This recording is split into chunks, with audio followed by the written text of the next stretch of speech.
Welcome to Hot Topics in International Trade, brought to you by Braumiller Law Group and Braumiller Consulting Group.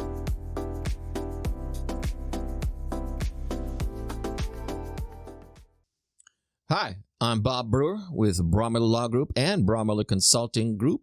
Welcome to the podcast.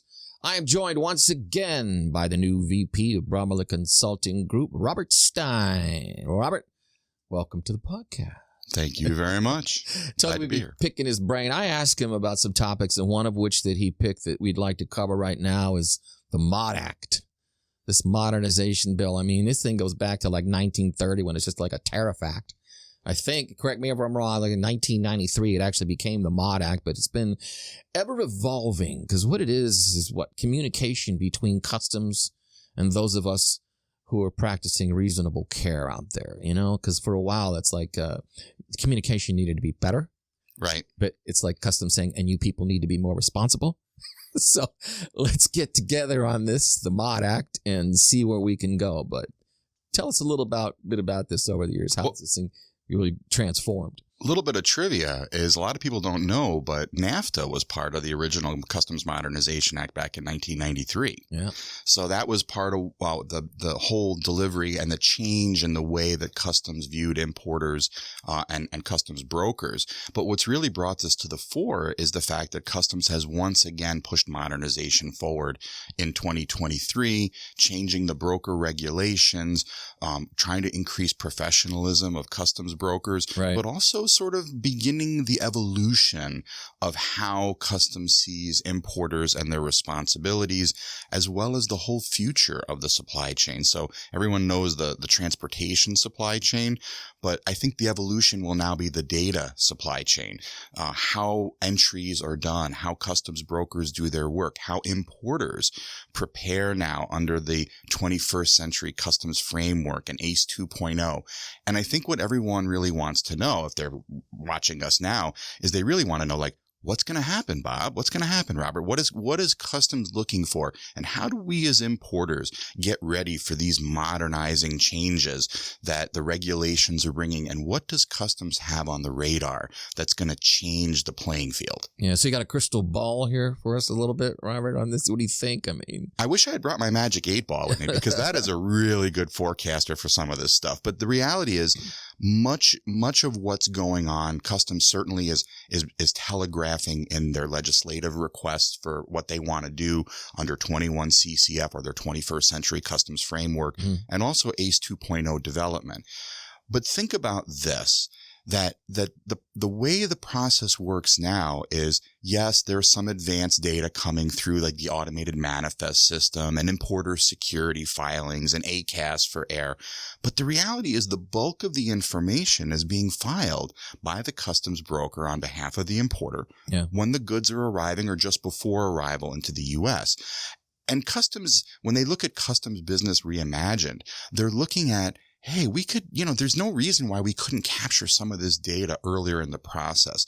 And very critically, from people who are not traditional data providers. So now we're looking at things like distributed ledger technology, blockchain. And I know people are like, oh, that's the shiny bauble, and customs always talked about that. And they have. But now they're really looking at that as a way to get better data from more sources and sooner, so that as soon as the purchase order is placed, that distributed ledger can begin to be processed, and customs can start receiving information, whether there's permits and licenses, mill test certificates for steel, which are really important right now. So all of these things. And I know in another podcast, we talked about UFLPA, right? The Uyghur Forced Labor Prevention Act. And the thing about that is you have to have so much information about your product, including for cotton products, going all the way back to the bale of cotton that was picked, right?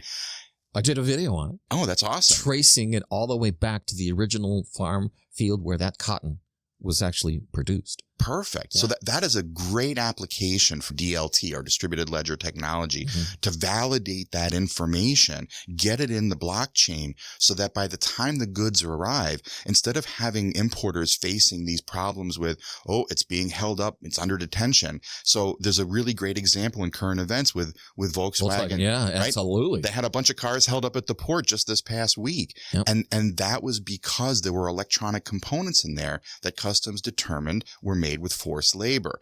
And because there wasn't this blockchain or DLT accountability that they could have traced this back and realized, aha, we have a problem, the cars arrived. And when the entry was presented, that's when the problems began. So this change, this data supply chain, this distributed ledger, is the future for importers and for customs brokers. And for importers, it means in one way your life is going to get easier if we can implement this, but it also means you have to have that information all loaded in and along the way, so that by the time it gets to the customs broker, it's really just a matter of validating all the information that's in the distributed ledger, making sure the documents are valid, and then sending the transaction. For customs brokers, this may mean a change in their jobs as well. And there's a whole other discussion. I think we should maybe have a podcast on it about what happens to brokers and what will their job look like. They're not going away, but they become more specialists in what the requirements and the regulations are, and less about filing all that information at the last minute. But don't fear the transparency too would come to mind. This isn't customs, looking at you with a fine-tooth comb. It's really providing you with, both of you, with the necessary. I can't tell how many times I've been in a call where we're trying to identify the importer of record. Right. And putting out a fire, it's like, wait a minute, it changed hands here, here, here, and here. Who's the importer of record on this? Right. Transparency like this would say, hey, we've got it identified at this point in the chain. Right. And data transparency is huge. I think risk assessment is a big thing. And risk assessment is primarily for customs, but, importers can use the same tools and say, there is a risk. Like, for example, if you're looking at your distributed ledger, if you're looking at the origin, for example, of where your cotton or your polysilicon or your tomatoes are coming from, and you realize that the validated data shows that you have a component or raw material that's coming from a place where you have a problem with forced labor, you can evaluate more readily what you want to do and how you want to change your sourcing. So there'll be that transparency, there'll be that risk assessment, and these are all important components. And again, it's our changing world. Like, back in the days when I was young, and I got to tell you, it seems like a long time ago now. Right? You look good, Robert. You look good. but I've been doing this for 35 years, and the change in the way that we present the information to customs and how customs processes it and how importers have to assess their own risk and be prepared for that is so vastly different. And and the partners like Braumiller, partners like their customs broker, are so much more important, because you can't do this alone. It's the documentation a lot of times too. We put out fires for a living, in a way. We really do. Absolutely. And it comes down to something that could have been prevented so easily on the labeling that just wasn't there. And now we've got to go through, the CF28. Hopefully not the CF29, and get to the point where, it's just bad. Right. No, that's a really good point. And you have to remember that we have a situation, like I said in the beginning, right, where we're still to this day, we're presenting a lot of information at time of entry, the bulk of which is used for that risk assessment. And by then the goods are here. And as Volkswagen found out, it's too late. Right. You can't make a decision or correct an action or even assess the risk. Whereas now in the future, I think importers should start to think about how they're going to get this validated data into their supply chain. And I know there are companies out there that are experimenting with new technology, and we'll hear more about it in the coming years. And customs is even running what they call tech demos. So I participated in the steel tech demo, where we actually went through the process of having like a steel producer overseas, the Department of Commerce, Customs, a software provider. I represented a customs broker at the time. And we went through the process of actually seeing how these documents from the mill certificate, the purchase order, the commercial invoice, all went through this process, and how every document was validated. And customs was on the line and saying, I can see this. Oh, I can see the mill test certificate. Oh, I can see the license for the steel. Mm-hmm. So like right now, a lot of companies who are dealing with steel and aluminum are struggling with these melt and pour certificates and getting the origin, trying to avoid Russian steel, right? Yep. That's the big thing. Yep. And this whole process would make that so much simpler. So instead of the struggle to try to validate that at time of importation, it'll all be loaded right there into the distributed ledger, and everybody can see those validated documents. If there's Russian steel and it's exporting from overseas, it's going to get stopped way before it even gets to the U.S. And I'd like to make a point to the suppliers out there. This thing with Volkswagen, you're going to lose your relationship with Volkswagen. You know, you think about the finger pointing that's going on and the amount of money. They're saying they have this going to correct it by the end of March. Think of what they've got to do, though, to make good on this bad thing that just happened.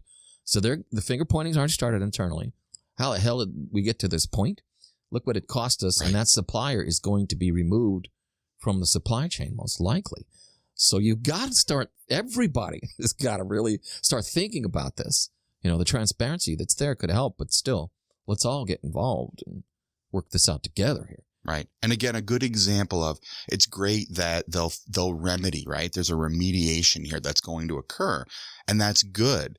But look at the damage that's been done. Obviously, it's in the news. I saw it. You saw it. Everybody who's watching this has seen it. Yep. So it's big news. And for people who are looking to buy Volkswagens, for dealers who are looking for inventory, this has a profound impact. It's sure going to show up in the end of year sales. Oh, yeah. And again, when we think about modernization, what Customs is trying to achieve, and I know there's a lot of people who are really worried about it because, you know, it's the government and they're here to help, right? Yeah. But the reality is we can't continue to do business the way that we're doing business. It doesn't make sense in a modern era when we have so much more access to data.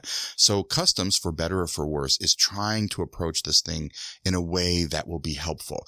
The thing that we have to watch for carefully, and I think industry is doing a really good job, is that we need to make sure that we as a trade, right, are giving input and feedback to Customs and saying, okay, that doesn't represent the realistic model of commercial business, or this is going to be problematic getting this data. And I think that sometimes Customs gets really excited. So they're very excited about getting data from new and non-traditional sources of data. That's great. But the most important thing about getting data from sources other than customs brokers and importers is to make sure it's valid data. Remember, garbage in, garbage out. Yeah, that's true. So this is really important, crucial they get this right. Because if they get it wrong, it'll be a really great system for data transparency filled with junk. Yep. Wow. My head is spinning. So I think, give me, what should I be focused on then based on this Mod Act, right now? I think for importers, the key thing is to make sure you're working with the best partners. So whether it's your consultants, whether it's your customs broker, your people should be up to date and knowledgeable on what is required now, what the new regulations that went into effect for brokers, mandates from brokers. Some importers might be surprised to know that if a broker has knowledge that a client that they're doing business with has intent to defraud the government and they terminate the relationship with the importer, there is now a regulatory requirement that broker report that to Customs. That's a problem, right? Because customs brokers work for the importer. So importers need to know that if there's any kind of situation where they are either intentionally or unintentionally trying to defraud the government, that could put them in extreme jeopardy. And that's based on the regulations. Customs brokers don't want to report importers, but now, and they've always had to report criminal action. Right. But in this case, just the intent to defraud and the termination of the relationship must be reported. So you might not have even done anything, but simply saying to a broker, this is what we want to do, and they think it's intent to defraud could be problematic. You need to be knowledgeable with your providers and the new regulations. Wow. So we've got about maybe 35 seconds left. Can you answer the question? What's the difference between FTZ and a bonded warehouse? The difference is a bonded warehouse only allows you to keep goods for 5 years. Goods have to be segregated by foreign or domestic status, and you have more flexibility in a foreign trade zone. Short version, but that covers it. That's good, because like I always say, I like to keep these to about 15 minutes. But man, we got a lot to talk about. Robert. Sure do. A lot of podcasts coming up on various topics that you kids out there can obviously point us in that direction. We'll, definitely follow through. But thanks for your time today. And again, welcome on board our new VP of Braumiller Consulting Group, Robert Stein.